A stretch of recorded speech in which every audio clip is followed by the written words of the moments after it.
우선 헌재 소장 후보자로 지명되신 것을 축하드립니다.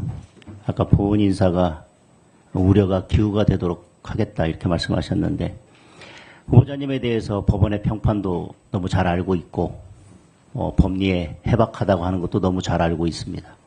그렇기 때문에 대법관까지 하셨고요. 모두 발언 10페이지를 보니까 우리 사회의 정치의 사법화와 사법의 정치화를 우려하는 목소리가 있음을 늘 의식하겠다고 말씀하셨는데 사법의 정치화는 저는 이미 되었다고 생각합니다. 지금 여야 모두 공격을 받고 있다면, 여야 모두로부터 공격을 받고 있다면 그것은 지금 사법의 정치화는 이미 진행됐다. 30년 넘게 법관으로 근무하셨죠? 네. 네. 언제부터 이 법원의 정치화가 국민들께 크게 문제가 되고 이것이 국민들께 큰 우려가 되면서 사실상 많은 국민들이 이제 무슨 중요 정치 사건이나 뭐 영장 사건에 있어서 특정 연구회 소속의 법관인지를 그게 영향을 미치든 안 미치든 국민들께서 그렇게 우려하면서 보게 된 게 언제라고 생각하십니까? 언제부터라고? 정확한 시점. 김명수 대법원장 시절부터죠. 솔직히 말씀드리면 사법농단 이후에. 그런데 법원 행정처장을 언제부터 언제까지 하셨죠? 2024년 2월 이전 2년 7개월 했으니까 2022년. 2021년 5월 8일부터 네. 하셨습니다. 네. 2년 7개월이면 보통 통상 1년 6개월에서 2년 하시는 다른 분들에 비해서 길게 하셨습니다. 그리고 그 전에 김명수 대법원장실에 대법관을 하셨고요. 네. 저는 그래도 후보자는 적어도 대법관 그리고 길게 2년 6개월 넘게 법원 행정처장으로 근무하시면서 법원의 정치화, 사법의 정치화를 막지 못한 그것이 심화되는 데 있어서 법원 행정처장으로 그 중심에 있었기 때문에 저는 그 책임에서 자유롭지 못하다는 말씀을 드리고 그렇기 때문에 지금 헌법재판소장 후보자로 지명된 이 시점에 우리 야당 의원들이 여러 우려를 표한다는 것을 꼭 명심해 주셨으면 좋겠습니다. 네. 헌재는 정치적 사법기관이다. 구성상 그렇게 될 수밖에 없다. 구조는 그렇게 돼 있다고 하는 것에 대해서는 아까 동의를 하셨습니다. 예, 구성 원리가. 구성 원리가 네. 그렇다고 하는 것은 동의하셨습니다. 그런데 대통령이 3명, 그리고 만약에 대통령이 다수당에서 나왔다면 적어도 2명, 그러면 5명을 대통령이 사실상 지명하는 것과 같은 효과가 생길 수 있습니다. 구성상 그렇게 될 수 있는 통로를 가지고 있습니다. 그리고 대법원장도 만약에 대통령이 임명한 사람이라면 거기에서 적어도 1명만 대통령의 입맛에 맞는 재판관이 된다면 결국 6명을 헌법재판소의 구성에 있어서 대통령이 관여하게 됩니다. 그렇다면 위헌 사건에서 대통령에게 영향력이 미칠 수 있고 또 위헌 사건에 있어서 위헌을 막고자 한다면 또 대통령의 권한이 미칠 수 있던 구조로 되어 있습니다. 따라서 이런 정치적 영향력이 미칠 수밖에 없는 그런 구성 원리를 가지고 있는 헌법재판소에 재판소원을 맡긴다고 하는 것에 대해서 후보자의 입장은 어떠신가요?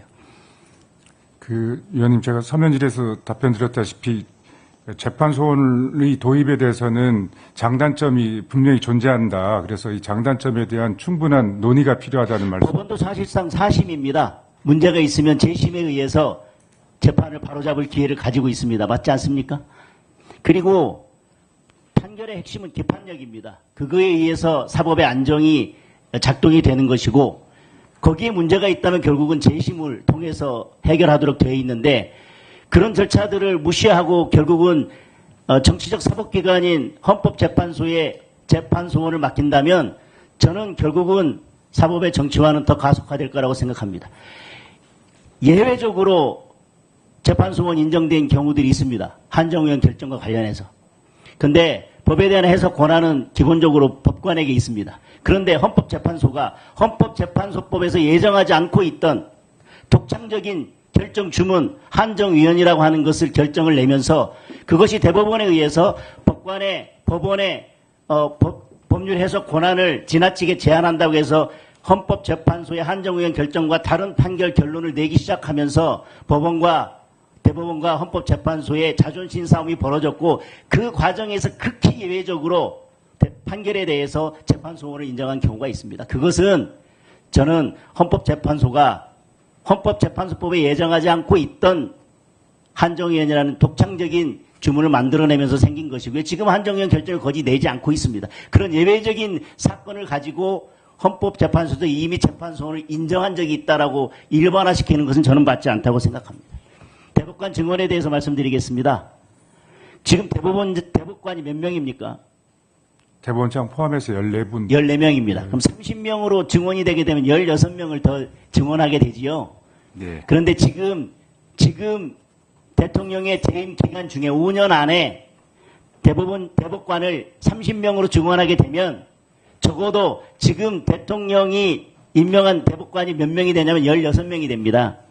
그러면 14대 16이 됩니다.